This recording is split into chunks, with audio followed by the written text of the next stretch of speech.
W dzisiejszym odcinku opowiemy Wam o współpracy Goats i Uniqli, poruszymy wątek outsourcingu podstawowych zadań dokonywanych przez projekt Hedera oraz przedstawimy Wam podsumowanie ostatniego tygodnia w świecie GemFi.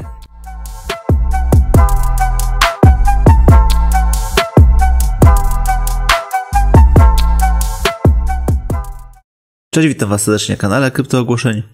Przed nami kolejna dawka informacji, na wstępie tylko zaznaczę, że nie znajdziecie tutaj porad inwestycyjnych, bo takie należy udać się do specjalisty.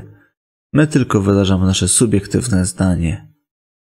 A więc nie przedłużając, zaczynajmy. Ali10 do swojej bramki płatności dodaje długo wyczekiwane waluty. Tymi walutami jest euro oraz dolar. Arbitrum informuje, że migracja Rinkeby Nitro zakończyła się sukcesem. Sieć znów jest online. Zespoły mogą teraz swobodnie wznowić testowanie swoich protokołów. Goats rozpoczęło współpracę z Uniqli. Współpraca ma na celu dostarczenie na rynek zarówno fizycznych, jak i cyfrowych towarów. Goats razem z Uniqli ma zamiar wydać 3 limitowane przedmioty. Te przedmioty to bluza z kapturem, koszulka NFTC i golf polo. Pirates of the Island informuje, że faza seed tokenów Room dla subskrybentów TGLP i właścicieli NFT od Tencent rozpocznie się w poniedziałek o godzinie 12 naszego czasu. Maksymalna alokacja wynosi $250 w USDT. Satoshi Island Coin STC to kryptowaluta, która będzie zasilać gospodarkę wyspy Satoshi. Podobnie jak waluta kraju. STC będzie wymagane dla wszystkich transakcji handlowych na wyspie i wszystkich transakcji na Satoshi Island Marketplace. Moonbeam integruje się z Osmosis. Jest to duży krok w kierunku większej zmiany, która odmieni świat Web3.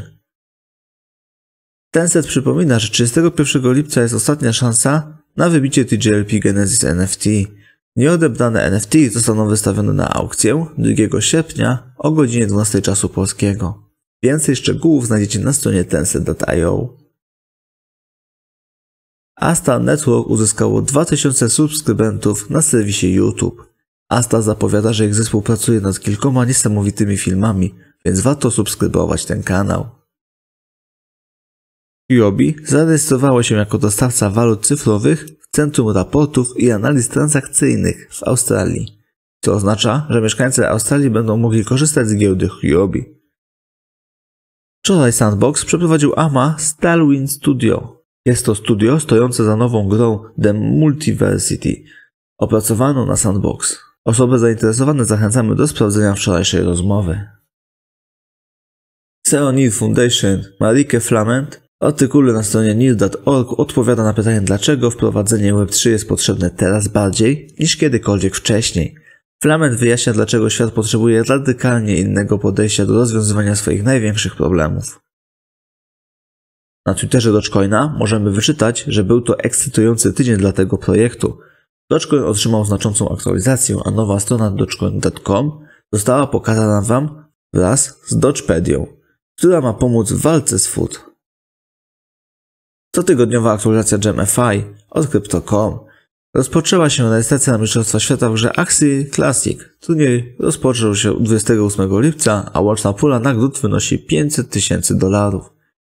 Firmy ze świata Web3 połączyły siły, aby zbudować otwarty i pozbawiony granic Metaverse o nazwie OMA3 lub Open Metaverse Alliance for Web3. Do sojuszu dołączyło kilka projektów GemFi, w tym Animoca Brands, Alien Worlds, Decentraland i Star Atlas. Age of Goods to gra Play to Earn, która pozwala graczom zbudować drużynę bogów i walczyć, nawet gdy jest się offline. Age of Goods staje się jedną z pierwszych platform Play to Earn, które wdrażają rozwiązanie Crypto.com Play. Cosmos Hackathon jest już dostępny. Jeśli nie możesz osobiście uczestniczyć w tym wydarzeniu, pamiętaj o możliwości udziału online. W ten sposób możesz zobaczyć wszystkie wykłady i wziąć udział w warsztatach i konkursach. Deweloperzy Algorand stwierdzają, że najnowsza wersja PyTail Algorand ułatwia korzystanie z ABA i tworzenie aplikacji zgodnych z RLC4. PyTail Algorand to powiązanie języka Python ze smart kontraktami Algorand. Osoby zainteresowane tą tematyką odsyłamy do zapoznania się z całym artykułem na Medium Algorand. Rada Prezesów Hedera postąpiła zgodnie z zapowiedziami z kwietnia 2022 roku i zawarła umowę z firmą Swirlitz Labs. Hedera w procesie outsourcingu przekaże swoje usługi podstawowe do realizacji właśnie tej firmie. Płatności będą dokonywane w tokenach Hebar z okresowymi korektami w oparciu o oczywiste wydatki i cenę rynkową tokenów Hebar.